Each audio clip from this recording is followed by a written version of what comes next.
examinando la influencia que ejerce la gracia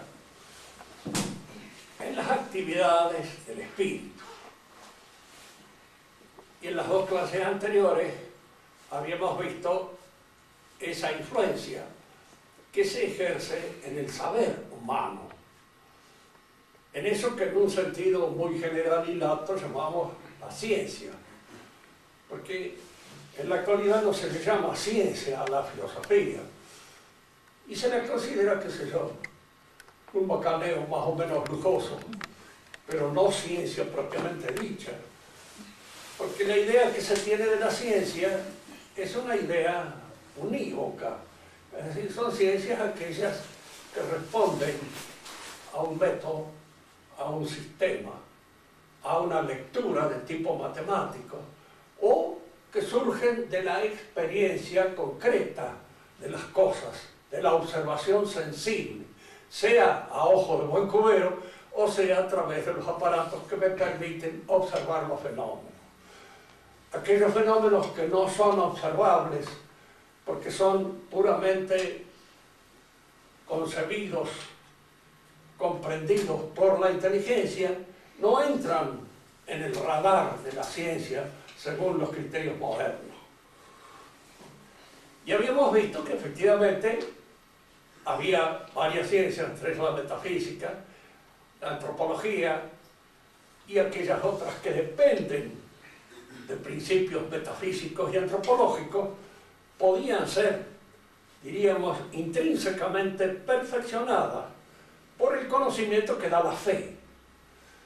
Porque resulta que la fe, indudablemente, nos provee a nosotros de un cierto conocimiento acerca de lo que es el ente, la realidad, y acerca de lo que es el hombre. Digamos, la fe me proporciona un saber acerca de esas cosas, un saber que prolonga y va más allá del saber natural. Y por eso la metafísica cristiana es una realidad y efectivamente perfecciona intrínsecamente la metafísica tradicional griega. La perfecciona porque le da el conocimiento, primero de lo que realmente es el conocimiento de Dios, y en segundo lugar de las criaturas en tanto que dependientes de la obra creadora del Señor. Es decir, para los antiguos la idea de que las cosas podrían ser creadas no se había ocurrido. Nace con el cristianismo. Diríamos, si tomamos un ejemplo, en Platón, para Platón la materia preexistía a la acción de Dios, del demiurgo, sobre la realidad. No había sido creada, ni había sido hecha, era. Estaba la materia allí desde el comienzo. En Aristóteles la idea no cambia mucho de esto. Mejora un poco porque Aristóteles en muchas cosas es más cauto que Platón y no va tan lejos en ciertas afirmaciones como va Platón. Y luego habíamos observado cómo la antropología o la idea del hombre cambia si nosotros observamos al hombre en la perspectiva en que lo coloca la teología, en que lo coloca la revelación. El hombre es una naturaleza caída. Y ese es el hecho que explica, diríamos así, la conducta del hombre. Si el hombre es una naturaleza caída, indudablemente la antropología cristiana ofrece a la consideración de la razón una perspectiva que no conocieron los antiguos, no la veían. Y esta perspectiva no solamente afecta la naturaleza del hombre, lo que él es en sí mismo, sino su moral, la pedagogía, la política, diríamos el orden familiar, que antes se llamaba economía, pero ahora la palabra economía ha entrado en, diríamos así, en simbiosis con otras, con la crematística probablemente, que es la que conocía Aristóteles, y ya no es la misma economía que entendían los antiguos. Las otras actividades del espíritu no son tan claramente modificadas en su contexto por la revelación. Por ejemplo, el arte en sí mismo no es modificado por la gracia.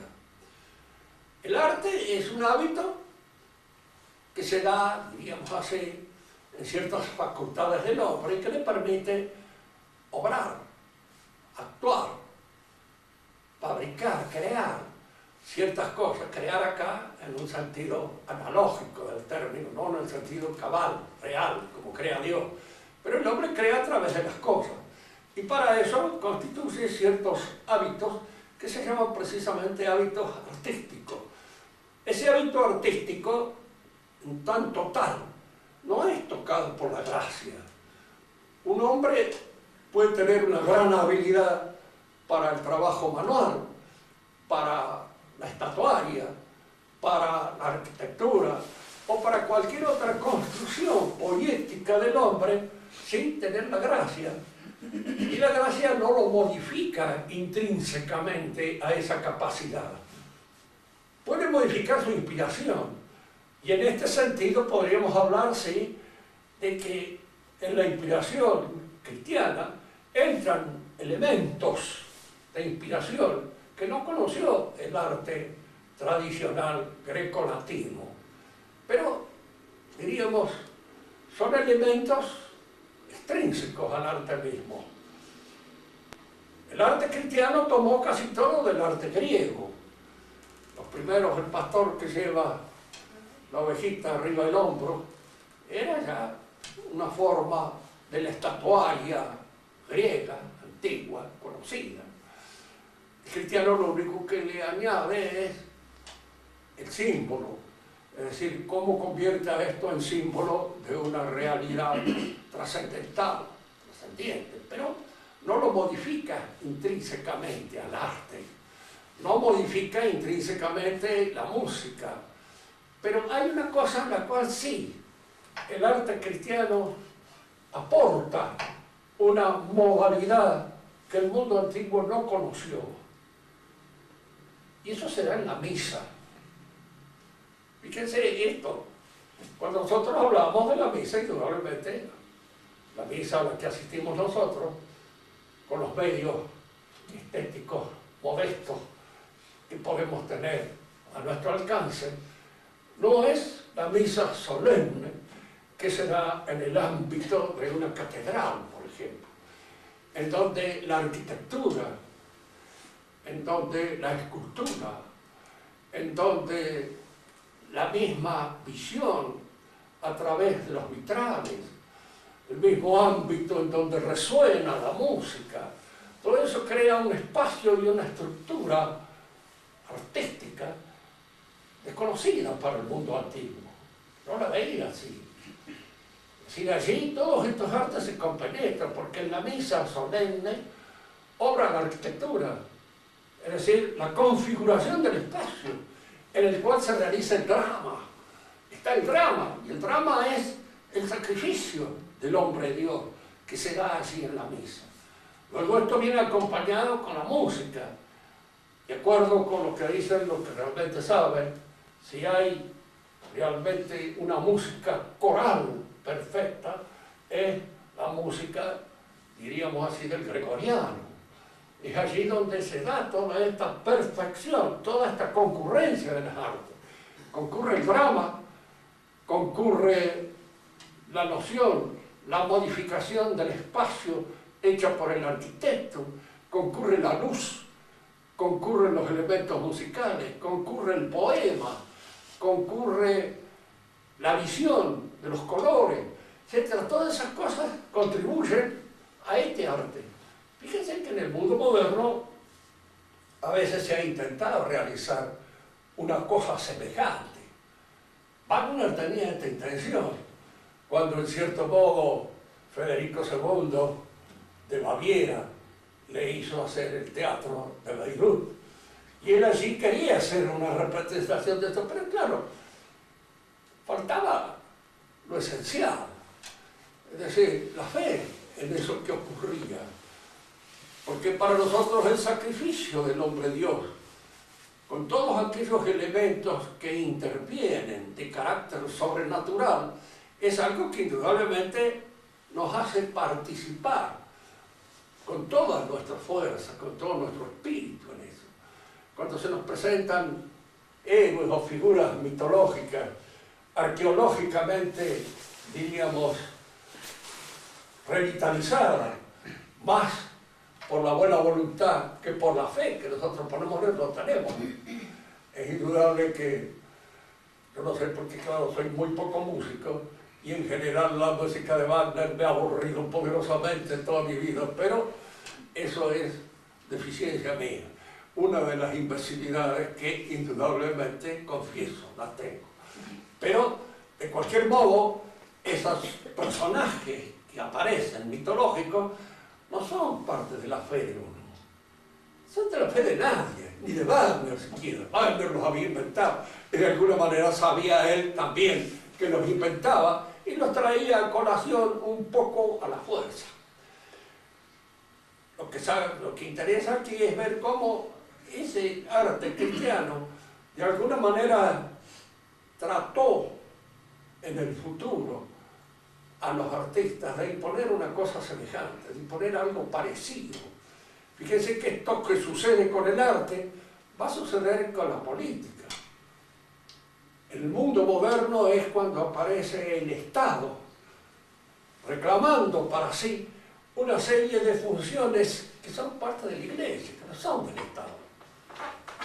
Que el Estado las reclama, diríamos así, como un elemento propio de la tarea política, y no es tarea esencialmente política, sino tarea religiosa. Pero esto lo vamos a examinar más detalladamente cuando hablemos ya de la influencia de la revolución en todos estos movimientos. La política, hay también una política cristiana, y aquí sí podemos observar que en alguna medida la tarea, la faena política está intrínsecamente perfeccionada por la visión que el cristiano tiene ahora del universo. El cristianismo es el que le da al hombre la idea de su fin, del fin para el cual está hecho. Naturalmente el hombre puede alcanzar a concebir algo parecido, sí y no.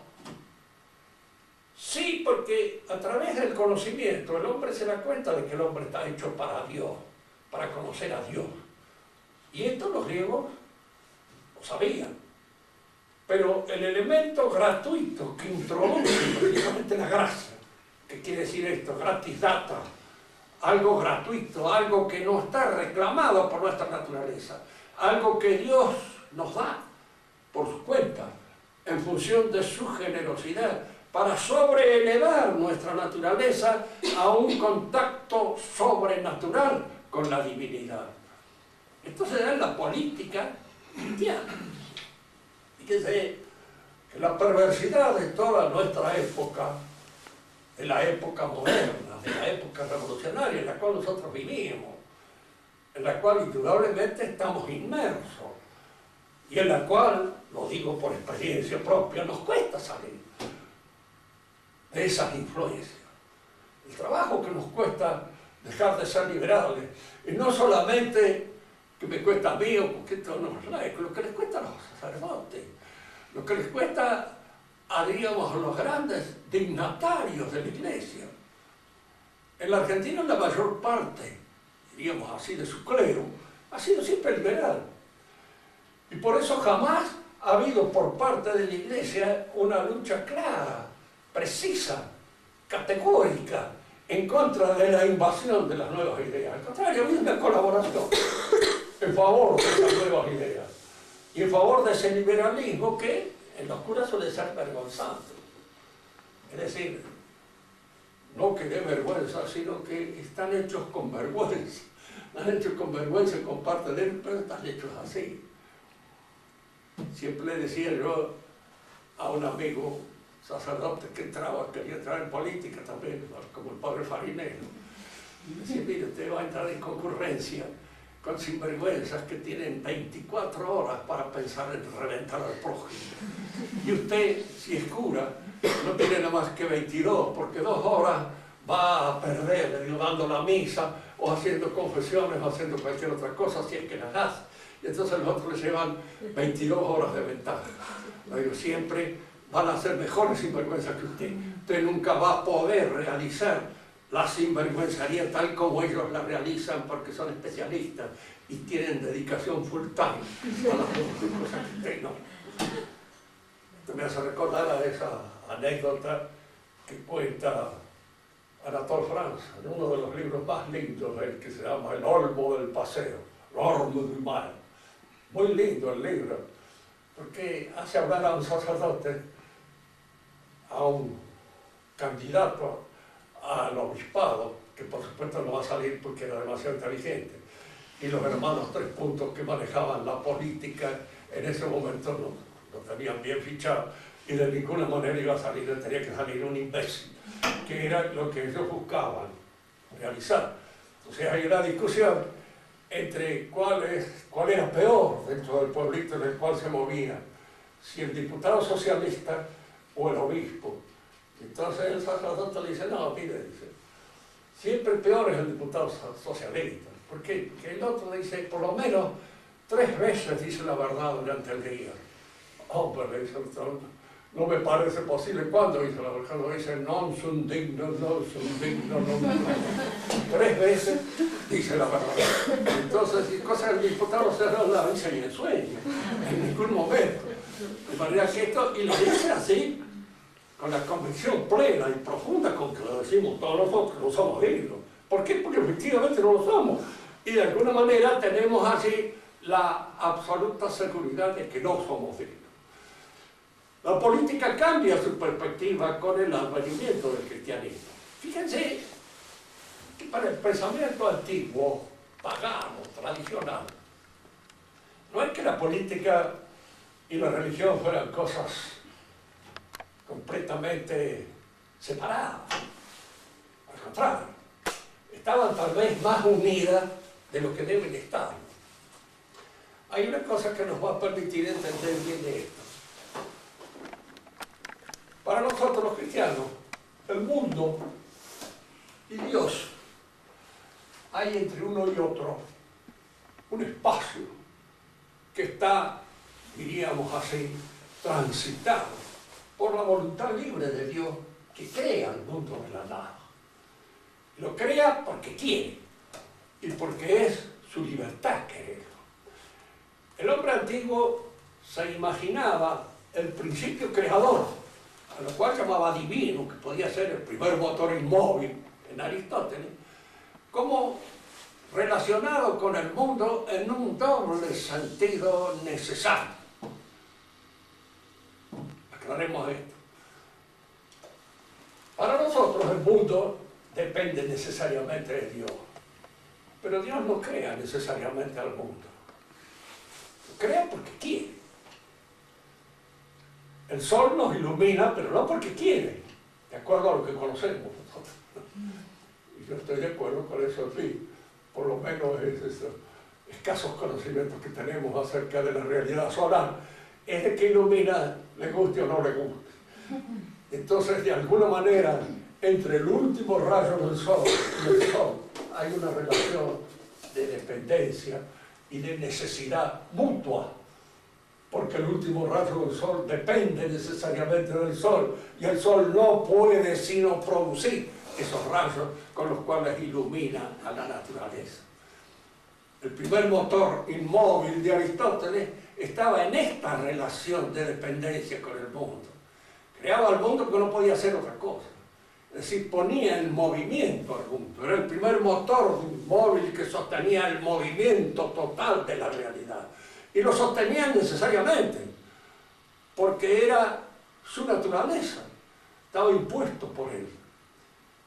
Y a su vez, el mundo dependía necesariamente de ese primer principio, pero ese primer principio no podía sino realizar eso que estaba realizando, y no podía suspenderlo. La concepción que nosotros tenemos de Dios es que la puede suspender. Esto entonces da una idea de lo que era en el pensamiento tradicional antiguo, por ejemplo, la divinidad del emperador. Cuando uno piensa en esto, fíjense que a veces los mismos emperadores hacían chistes con respecto a la divinidad que ellos podían tener. Pero no dejaban de creerlo. ¿Por qué? Porque en el pensamiento de ellos esto se imponía casi como una necesidad. Si Dios es Él, a través de todas sus proyecciones, es indudable que todo es Dios. Y el que está más cerca de la fuente es más que el que está más lejos. Y entre los seres humanos, el que está más cerca, diríamos así, de la divinidad, es el que ocupa el lugar más alto del orden político. Es el emperador. Diríamos, cuando nosotros pensamos en el pensamiento antiguo, tenemos que sacarnos la cabeza de la cabeza esa idea a veces un poco frecuentada en nuestras mentes, de que los antiguos eran medios imbéciles, o eran medios idiotas porque creían en cosas. No eran idiotas de ninguna manera. Era gente que sabía pensar bien, pero indudablemente tenía una concepción de la divinidad y de la realidad distinta a la nuestra. Si nosotros pensamos que Dios emana de su propia naturaleza todo lo que es, diríamos que estas emanaciones, en la medida en que están más cerca de la divinidad, son más divinas. Y entonces es muy lógico que el emperador sea más divino que Dios. Incluso hasta un hombre tan modesto como de la Rúa puede ser más divino porque está ocupando, diríamos así, un lugar en la sociedad más cercana a la fuente del poder que aquel que puedo ocupar yo. Y en ese sentido es como hay que interpretar la divinidad del emperador. Pero aquí es donde el cristianismo, claro, choca con el mundo antiguo. Y este choque viene precisamente de esta idea que se tiene de uno y otro lado de Dios. Los cristianos fueron muy intransigentes en su lucha con el poder. No entraron en compensaciones, ni yo te doy la parte a T, vos me doy la parte a B. No había estas cosas. ¿No? Para ellos, el emperador no era divino. Y entre el mundo y Dios había esa solución de continuidad que está llenada, si se quiere, por la voluntad omnisciente y al mismo tiempo por la voluntad libre de Dios mismo. Por eso ellos no entraban en consideración. Los que eran tolerantes eran los paganos. Tan tolerantes como pueden ser los liberales de hoy. ¿Qué les cuesta a ustedes que tienen Dios? Si nosotros lo aceptamos, venga, un Dios más, allá con nosotros. Entre en el panteón, junto con los demás, con el buey Osiris, con los que quieran, pero que entre Dios. Estamos dispuestos a admitir todos los dioses que hay, en una actitud absolutamente masónica y muy parecida a la del Papa actual, porque admite, en alguna manera, todas las posibilidades, diríamos así, religiosas como valederas, realizadas. El viejo cristiano no era tolerante. Dice que la tolerancia se ha convertido en la virtud por antonomasia del mundo liberal. Y dicho sea entre nosotros, la tolerancia no es una virtud. Es una actitud en todo caso de la prudencia. Es admitir un mal que no se puede evitar. Entonces se lo tolera. ¿Hasta qué punto? Y dentro de qué. Cada uno de nosotros sabe. Yo puedo tolerar el ruido del vecino, puedo tolerar que alguien se sienta al lado mío, me ponga el codo en el estómago o alguna cosa así, hasta cierto punto. Es decir, la tolerancia siempre tiene, aún entre nosotros, un límite que está fijado por nuestra prudencia. ¿Hasta dónde toleramos una grosería? ¿Hasta dónde toleramos un insulto? ¿Hasta dónde toleramos una molestia? Pues siempre hay una limitación. Y esto no se trata nunca de una virtud separada de la prudencia. Es una actitud propia de la prudencia en la medida en que la prudencia aconseja, mirar, preferible es aguantarse esto y no entrar en discusión porque esto nos va a traer peores problemas. Bueno, ahí entonces toleramos esto. Pero esa es la tolerancia. Para el liberal la tolerancia, la gran virtud. ¿Por qué? Porque no cree en los errores. Es decir, no cree en ciertos errores. No olvidemos nunca que los errores, que no creen en los errores religiosos, que no creen en la verdad religiosa. Los errores matemáticos creen. Y si se tiene que hacer atender por un médico, busca uno que tiene muy buena fama para no perder su dinero inútilmente. Y saben perfectamente que aquel que se equivoca puede terminar con su vida en un momento determinado. El liberal es el que hace de la política una cosa, diríamos así, entregada a nuestro arbitrio. Podemos pensar en política lo que quieramos. Podemos pensar en política lo que quieramos. Esta pregunta, si la hacemos, por ejemplo, en el terreno de una ciencia, podemos pensar en química lo que quieramos. Mi opinión en materia de aeronavegación es tan buena como la de un aviador. O debo reconocer que el aviador conoce un poco más que yo del asunto, que lo ha estudiado. Fíjense que entonces la libertad de opiniones o libertad es un batiburrillo que lo único que hace es crear confusiones. Y no solamente crear confusiones, sino que crear una especie de delirio imbécil. Hay mucha gente que se considera desde ese momento capaz de opinar sobre cualquier cosa, en la cual a veces no tiene absolutamente ninguna responsabilidad intelectual, porque no sabe, entonces no puede opinar. Nosotros toleramos todos los errores, sí, en esas materias que consideramos, diríamos, no man's land, tierra de nadie, como es la política, como es la moral y como es la religión. Pero no consideramos que en matemática, por ejemplo, el chico que se equivoca es, bueno, lo mismo, 2 y 2 son 5, 2 y 2 son 4, 2 y 2 son 6, cualquier cosa es buena, sirve, válida. No es así, el profesor los aplaza, es un intransigente, un inmoral, un oscurantista, un medieval, un infame, que se aprovecha de su situación para aplazar a ese pobre diablo que a fin de cuentas está diciendo cualquier cosa, lo que se le ocurrió. Digamos, así se declaran libres ciertos campos del conocimiento y otros no. ¿Por qué se declaran libres? Bueno, ahí es donde nosotros entramos en este terreno que es gravísimo de la política. Se declaran libres porque hay tipos muy piolas, muy vivos, que desde atrás están manejando todas estas cosas. No se olviden nunca, yo lo digo siempre que tengo la oportunidad de decirlo, la democracia es un engaño. En el engaño hay dos clases, tipo el engañado, que es o un zanahoria, o alguien que quiere ser engañado, y el engañador, que es siempre un sinvergüenza. Y es el que vive del engaño, el que de alguna manera lo mantiene, y lo sostiene, incluso con amenazas tremendas. Usted es antidemocrático, va a pararlo a hacer. Incluso se puede crear un problema en un momento determinado por declararme que no soy democrático, que efectivamente la democracia me parece un disparate. Lo primero que dicen, no es democrático, se creen aristócratas, que si no, que no se cree nada.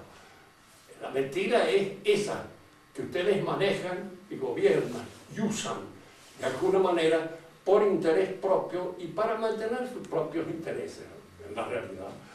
El cristianismo entra en la política y le señala al hombre cuál es el fin último de su vida y cómo la sociedad debe estar organizada en función de ese fin último de la vida humana. Toda la sociedad. Y debe estar organizada así, sí. Y si no, pues está mal organizada. Y de alguna manera está hecha para alcanzar ciertos objetivos, ciertos propósitos que no son aquellos que están impuestos por Dios a la conducta humana. Si alguien me pregunta, ¿usted cree que hubo alguna vez un gobierno efectivamente cristiano? Yo le respondería, no, mire, el hombre es una naturaleza caída. Y lo es en su aspecto personal, lo es en su vida familiar y lo es en su vida social. Y esa naturaleza caída trae como consecuencia siempre las desviaciones y el pecado, con los cuales hay que contar en todas las actividades. Tal vez si nosotros buscáramos el gobernante más perfecto que haya podido existir dentro de la historia humana, sería un San Luis, rey de Francia. Lo era, hasta cierto punto, pero indudablemente no lo era todo el pueblo, ni mucho menos.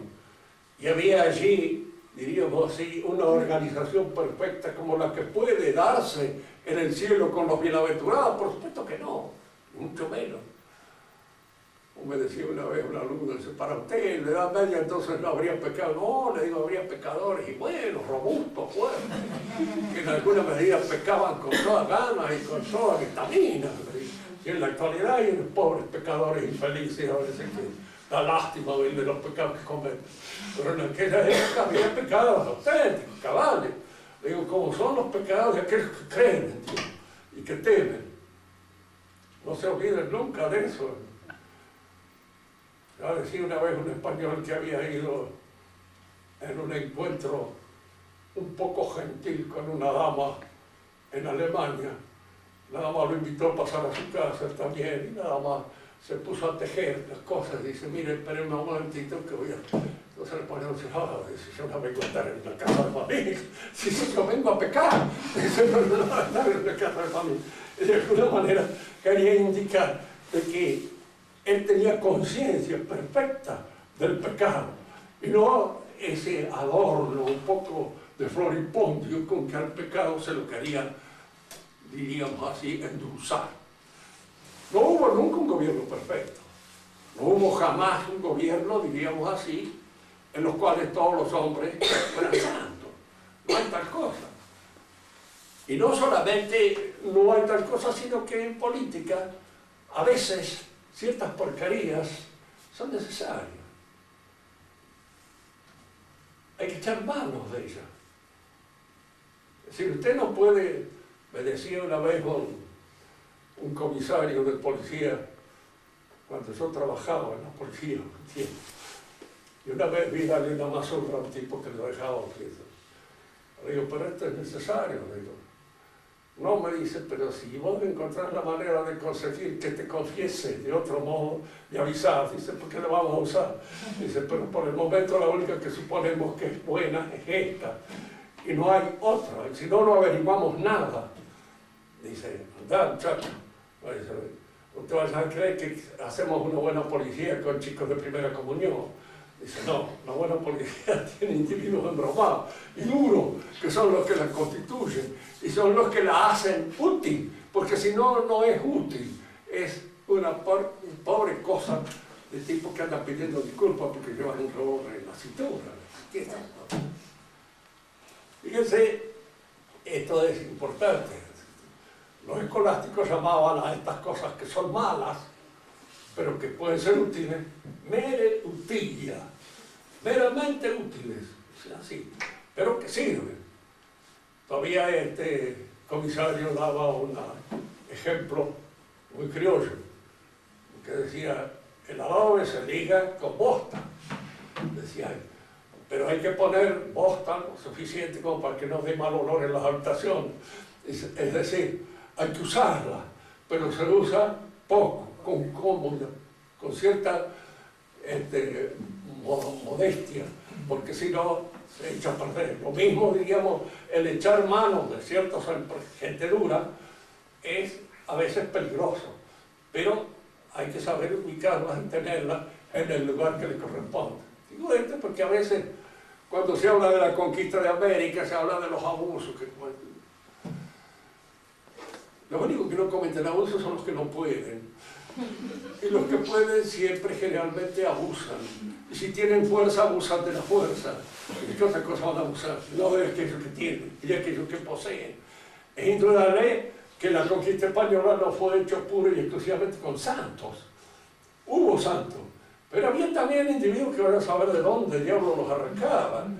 Y eran gente que indudablemente engrosaban la fila de esos ejércitos que tenían que ser muchachitos bastante duros para poder venirse desde España acá sin ninguna comodidad, sin ninguna defensa, sin ninguna, digamos, posibilidad de retroceder a la retaguardia para buscar amparo, de manera que tenían que habérsela solos.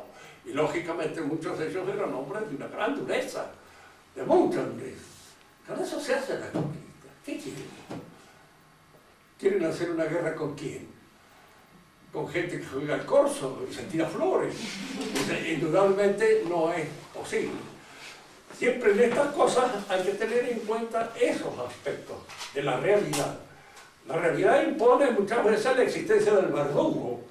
Y el verdugo no es nunca un muchachito así de un corazón muy bueno, muy blanco, muy tierno. Más vale que se ocupe de otra cosa. Que vaya a cantar un coro de monólogos, pero que no se haga verdugo, porque indudablemente para poder ser verdugo. Y hace falta verdad, claro que a veces hace falta, no hay más remedio que echar mano del verdugo para realizar ciertas cosas. El mundo de la política cristiana es un mundo que indudablemente está enderezado hacia la salvación de los hombres. Este es el objetivo. Y la salvación de los hombres es una cosa que está en manos de la Iglesia. ¿Cuál es la relación del Estado y de la Iglesia en el mundo cristiano? Que el Estado debe reconocer, diríamos, el magisterio de la Iglesia. Debe reconocerlo como magisterio. Y los sacerdotes en alguna manera administran aquellas verdades que les han sido reveladas por nuestro Señor y que constituyen el haber propio de aquello que la Iglesia defiende y sostiene. Esto indudablemente no es política, es religión. Cuando el religioso entra en política, entra en un terreno que no le es el propio de él. A ese terreno él debe dominarlo desde su esfera propia, como religioso. Y en la medida en que todos, en alguna medida, somos almas destinadas a su salvación, pues nada más. No entrar, diríamos así, en las camandulerías propias de la política, porque hay cosas, hay actos políticos que son perfectamente admisibles en política, pero no en religión. Nos podemos poner de acuerdo, lo he dicho varias veces, con judíos y con musulmanes para arreglar la ciudad, si es que hay judíos y musulmanes dentro de la ciudad, para tener una buena agua corriente, para tener luz eléctrica, para tener todo, pero no entrar en componendas con sus ideas, ni decir, como a veces lo dice la Iglesia oficial, que tenemos el mismo Dios que los musulmanes, ¿no? No. Sí, es una forma de decir que indudablemente sí, los musulmanes dependen del Dios que es nuestro Dios, pero la forma de concebir a Dios de los musulmanes no es la misma que aquella que tiene la Iglesia Católica, es diferente, es distinta. Entonces, estas componendas que en el orden político pueden ser admisibles, no lo son en el orden religioso, porque introducen una confusión muy grande en la fe y en los hábitos religiosos de la gente. En la economía, indudablemente, diríamos así, la influencia de la Iglesia fue positiva. La Iglesia no propone un sistema económico determinado. Si algunos dicen, sí, propuso la comunidad de todos los bienes, pero los que querían, pero los que de alguna manera estaban de conformidad con ellos. Recuerden que los santos de Jerusalén, es decir, la iglesia propia de Jerusalén, tenía en comunidad sus bienes. Y lo habían puesto en común todos ellos, pero era por una vocación propia. Y tan, podríamos decir, tan característica es de que esta comunidad de bienes económicamente es un mal negocio, que todas las otras comunidades cristianas tenían que atender a la comunidad de Jerusalén. Allá iba San Pablo recogiendo dinero para los santos de Jerusalén, pero los santos de Jerusalén se morían de hambre si en alguna medida no recibían ese dinero de las comunidades distantes. ¿Por qué? Porque la vida en común, sobre todo los bienes en común y sobre todo si uno tiene que todavía seguir realizando una vida privada, y si es en un convento, va, pero fuera de un convento, teniendo cada uno una familia y todo, es un negocio en general poco aconsejable. ¿Cuál era la forma económica que la Iglesia sostenía? Nunca ha dicho que fuera esta o aquella. Lo único que sí ha dicho y ha enseñado, y es conveniente siempre tener en cuenta, es que la economía es sirvienta de las demás actividades del espíritu. Fíjense bien, la palabra sirviente quiere decir que sirve, que es útil, pero que está subordinada a las otras actividades del espíritu. Es indudable que no podemos realizar ninguna obra, ni aún siquiera la capilla, se lo va a hacer a nosotros sin dinero, porque se necesita el dinero para hacerlo. Pero indudablemente ese dinero está puesto al servicio de algo, para lo cual sirve, para lo cual en alguna manera está adscrito, está subordinado a esa finalidad superior. La revolución moderna nace, ya lo vamos a ver, cuando la ruptura del sistema religioso, diríamos así, destrozamiento del orden impuesto por la religión se rompe. Y entonces cada una de estas actividades del espíritu que hemos ido examinando, la ciencia, el arte, la economía, la política, al desvincularse de estas verdades y principios religiosos que le dan unidad y la sostienen dentro del orbe exigido por la religión, se deshacen, crecen, diríamos así, de una manera hipertrófica, cada una por su parte. El hombre de ciencia buscará el absoluto en la ciencia, gnosis, la gnosis, que es la búsqueda del absoluto por pura y exclusivamente el uso de la razón. La política se convertirá en un fin último para la actividad del hombre egregio, el príncipe, como diría Maquiavelo. El príncipe de Maquiavelo es aquel que tiene la virtud y la capacidad de mandar a los demás, de imponerse sobre los demás y de usar a los demás para su propia gloria. La glorificación del político nace en el pensamiento de Maquiavelo y se codifica en él. La economía, a su vez, también empieza a crecer de una manera desaforada, absoluta, sin límites. Se convierte en una actividad, diríamos así, exclusiva y excluyente. Y al ser exclusiva y excluyente, quiere decir que es una actividad que irrumpe en las otras actividades del espíritu y las corrompe. Si alguien me pregunta, ¿cómo corrompe a la ciencia? Y la corrompe considerando ciencia nada más que aquellas disciplinas que tienen una relación con la productividad. Y las otras no son ciencia. Pregúntale a cualquier infeliz que encuentren ustedes en una de las universidades que está lleno, pregúntale si la teología es ciencia. A ver qué dice, es ciencia. La ética, yo he enseñado ética, y por supuesto había que enseñarle a los alumnos de que era una ciencia, como quieran. Recuerdo que escuchaba a varios en la Facultad de Filosofía, y me contaban después con los alumnos cuando yo terminaba la clase, había uno de ellos que parece que era el más sordito de todos, y hacía así, apagaba los cirios. Suponía que el que le estaba dando era catecismo o alguna cosa por el estilo. No había forma de hacerles entender que la ética es un saber práctico, pero es un saber que tiene sus principios y a los cuales es fundamental conocer. Cuando yo hablaba de las virtudes, creía que, qué sé yo, que era el premio a la chica más virtuosa del barrio.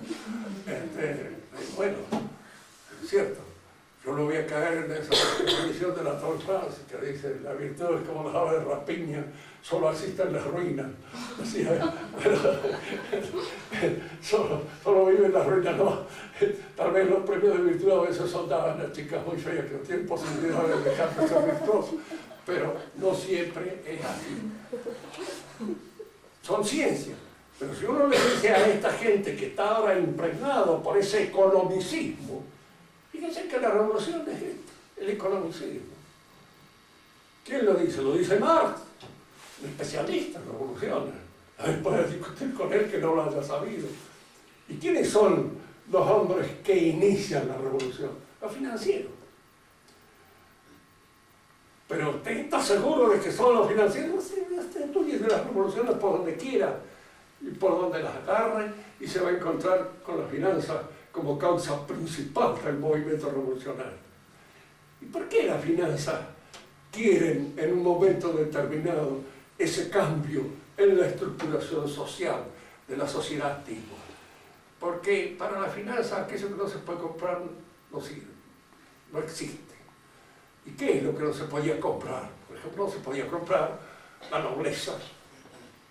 A veces se vendían los títulos de nobleza, pero había una diferencia entre tener un título de nobleza y ser un noble, de verdadera y auténtica alcurnia. Había diferencia. No se podía comprar la monarquía, el monarca era incomprable. ¿Por qué? Porque estaba por encima de toda posibilidad de el usurero para comprar. Se trató muchas veces de hacerlo, como no, hay casos, pero el monarca tenía que defenderse de estas posibilidades. Y entonces una de las faenas exclusivas del monarca era defenderse del exagerado crecimiento de los usureros. Había que evitarlo. Y un buen monarca siempre se colgaba a 7 u 8 usureros que eran entusiastamente admirados, colgados de una cuerda por toda la gente del pueblo. Fíjense que la Bastilla fue en su principio una prisión para usureros. Allí iban a parar muchos de los usureros. Uno de ellos se quejaba porque los había tratado medio mal, aunque la Bastilla tenía todas las posibilidades de ser alimentados por las mejores hosterías de París. Era una prisión de Estado, a donde iba a parar gente de calidad. Cuando esa famosa toma de la Bastilla, que tanto nos hace, el pueblo estaba harto, el pueblo no estaba harto, el pueblo estaba encantado de que estuvieran en la Bastilla, los tipos que estaban en la Bastilla. Porque gente del pueblo no iba nunca a la Bastilla. Traía la Bastilla y tener dinero, no era cualquiera. Y de alguna manera, diríamos así, era una prisión de Estado para gente de mucha posición. El que hace la revolución en Francia, el que la inicia por lo menos, el que nace de ahí, es el duque de Orleans. La fortuna más grande que había en Francia. Y a la vez, jefe de la masonería. Y él era el que inicia, junto con todos aquellos financieros que querían de alguna manera cobrarse las cosas que el Estado había gastado y que no les pagaba a los financieros. Eso fue lo que provocó a veces la captación de los bienes del clero, y de esa manera pudieron cobrarse algo de lo que se les debía, pero lo hicieron ellos. De manera que en el principio de las revoluciones hay esto. Aquello que no se puede comprar, eso es deleznable, debe ser combatido. La iglesia no se puede comprar, se pueden comprar los curas, como no, y se han comprado muchas veces. Cardenales, papas mismos, han sido comprados muchas veces. Y han sido comprados, diríamos, en la votación para el papa. Ha entrado una serie de pesos allí que han ocasionado un cambio en las figuras que pudieron ser elegidas. Pero las verdades de la fe no son comprables. Las verdades de la fe permanecen inalterables, fuera de este mercado. Es recién, diríamos así, con un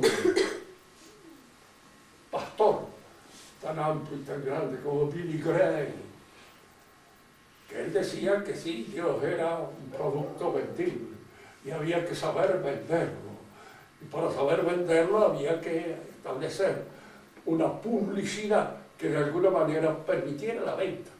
Así como diríamos así, un dentífrico se impone, porque en fin, la sonrisa más fresca, el aire más seductor, nace precisamente del uso de este dentífrico. De la misma manera, Dios es un elemento vendible y es un elemento que puede ser comprado por todos aquellos que en alguna medida están en condiciones de alcanzar su conocimiento. El mundo entonces de las finanzas es un mundo al cual todas estas jerarquías que nacen, diríamos así, de los servicios históricos, desaparecen. Y se imponen nada más que aquellas que nacen del dinero. ¿Quién lo dice? Marx mismo, en el Manifiesto Comunista. Así lo puedes leer. Te diría, es un gran admirador de Marx. Sí, señor, en materia de religiones, en materia de revolución es el que más sabe. Y el que de alguna manera lo vio perfectamente bien. Incluso vio muchas veces los elementos que se les parecieron. Él era un revolucionario y él esperaba sacar partido de esto. Pero no le dio el cuero para sacar partido de eso, pero supo ver bien las cosas como se hizo y plantear el problema de una manera adecuada. La revolución comienza en el capitalismo y es de alguna manera el resultado de esta influencia que el poder de las finanzas va teniendo sobre todos los otros poderes históricos que se dan en una sociedad. Cuando estos poderes históricos han sido vencidos y han sido derrotados, entonces las finanzas han construido a su vez una oligarquía, que es la oligarquía de los juntavotos, y aquello que se propone para la elección. ¿De dónde nace esa cualidad para juntar votos?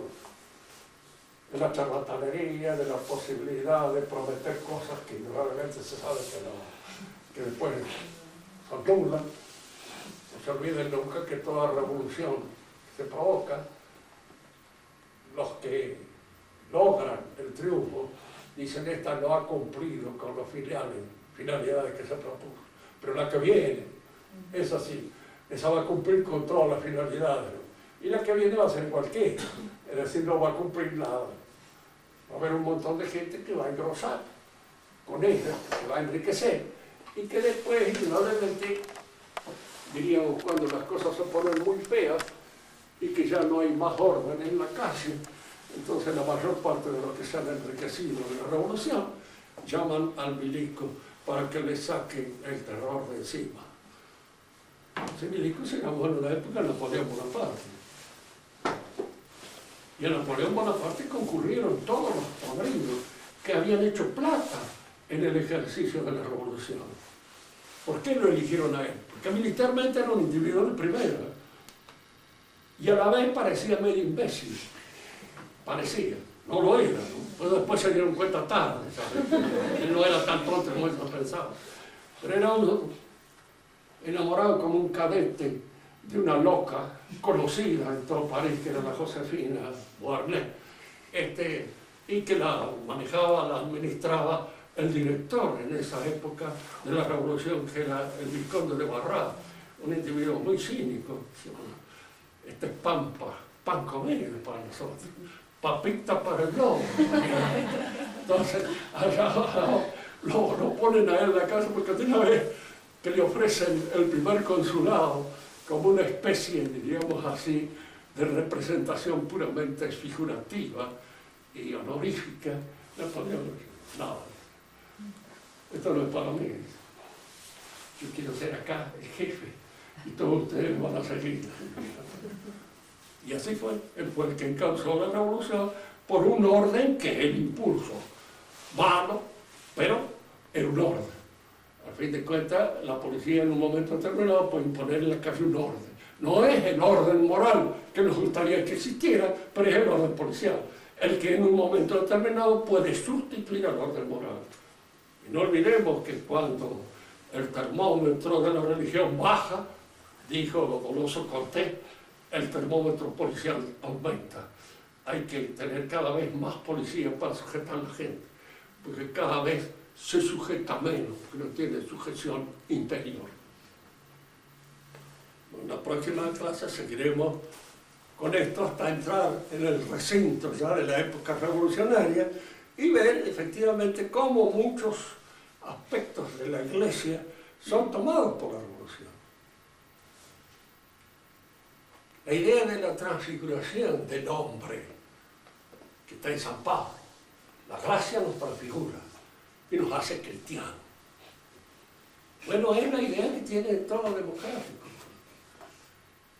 Estamos demasiado inmaturos todavía para la democracia, pero en la medida en que la vayamos ejerciendo y vayamos viendo sus beneficios, los vamos a ir convirtiendo, transfigurándonos en auténticos demócratas.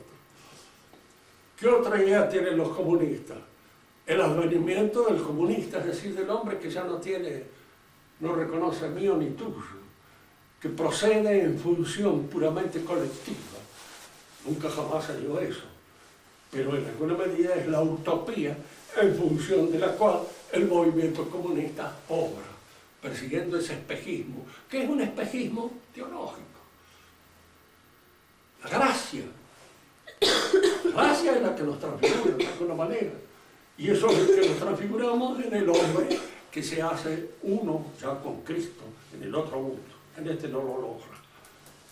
Y estos movimientos, de alguna manera, son, diríamos así, caricaturas de la raza. No olvidemos nunca, el demonio es el mono de Dios. No hace nada, no construye nada, destruye la obra divina y la destruye caricaturizándola, tomándola como plaza. Si alguno de ustedes ha vivido alguna vez en el campo, sabrá que para voltear un ternero no se trata de emplear toda la fuerza, sino la fuerza del ternero. Es con la fuerza del ternero con que usted lo puede voltear. Le raíz de la mandíbula y cuando vuelve la cabeza por arriba usted le da un golpe, cae, pero con su fuerza propia no. De alguna manera toda la revolución toma fuerzas de la Iglesia y esas fuerzas transfiguradas, llevadas a un orden puramente naturalizado, constituyen la revolución. Hasta el más infeliz de los radicales que ustedes pueden sospechar, y miren que los tienen. En realidad, uno cree que nunca van a encontrar uno más idiota que el que actualmente está ahí, sí, lo encuentran. Son de una inteligencia increíble. Logran, diríamos así, el advenimiento de ese otro radical más imbécil que el que estuvo hasta ahora. ¿Cómo lo logran? No sé, es un milagro, pero es un milagro de tipo así, puramente laico. ¿Alguna pregunta? Sí, Clara. En esa cúspide que hiciste, donde la idea antigua del emperador como más cercano a Dios, eso con Bodin y en la figura por ejemplo, cuando matan a Luis XVI, cuando lo asesinan, ¿no está esa idea de que es como un deicismo lo que se ha hecho? De matar a una figura que viene nombrada directamente de Dios. No, lo que sucede es esto, ¿no es cierto? Hay cosas hay que entenderlas bien. Toda autoridad viene de Dios. Y esto lo decía San Carlos, lo llama Budín, con un teólogo que se llama Bobán, no importa.